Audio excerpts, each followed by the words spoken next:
Hello जी, मैं हूं जिसन। आज हम जानेंगे बैंक अकाउंट में IFSC कोड क्या होता है। यह एक 11 अंकों का अल्फान्यूमेरिक कोड होता है। प्रत्येक बैंक के लिए RBI एक खास तरह का कोड जारी करता है जिसे IFSC कोड कहते हैं। इसका इस्तेमाल नेफ्ट और RTGS के जरिए ऑनलाइन फंड्स ट्रांसफ़र करने के लिए होता है।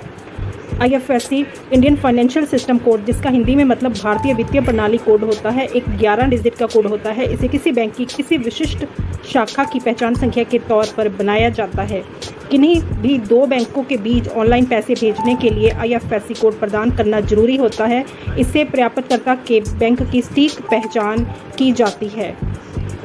इस प्रकार ये 11 डिजिट का कोड होता है।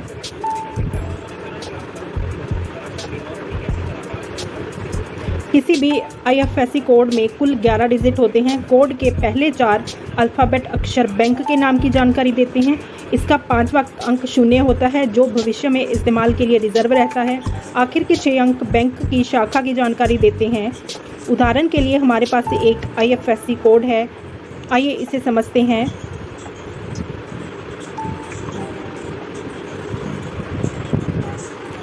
जैसे कि यहाँ पे PUNB शुरुआत के 4 शब्द बताते हैं कि ये पंजाब नेशनल बैंक का IFSC कोड है। 5वां अंक 0 है। 055000 अंत के 6 अंक बैंक की शाखा मुंबई अंधेरी वेस्ट के बारे में बता रही हैं। इस प्रकार बैंक की जानकारी देता है ये कोड। IFSC कोड से ऑनलाइन पैसे ट्रांसफ़र करने के तरीके।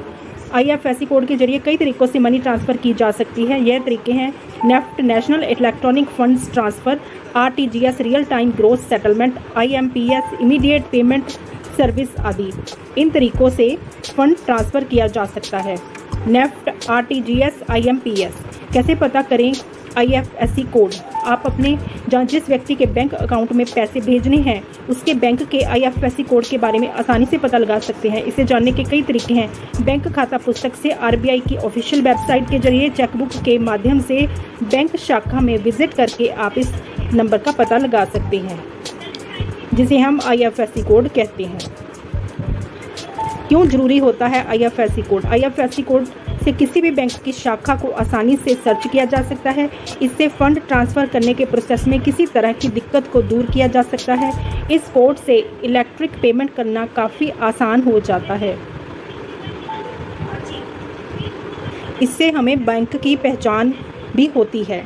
IFSC कोड का उपयोग विभिन्न इलेक्ट्रॉनिक भुगतान प्रणालियों जैसे NEFT, RTGS real times gross settlement और CFMS central fund management system द्वारा किया जाता है। एक बैंक खाते से दूसरे बैंक खाते में पैसे ट्रांसफ़र करने के लिए IFSC कोड अनिवार्य है। किसी भी बैंक की हर शाखा का एक अलग IFSC कोड होगा और इसलिए 2 बैंक शाखाओं का IFSC कोड कभी भी एक जैसा नहीं हो सकता।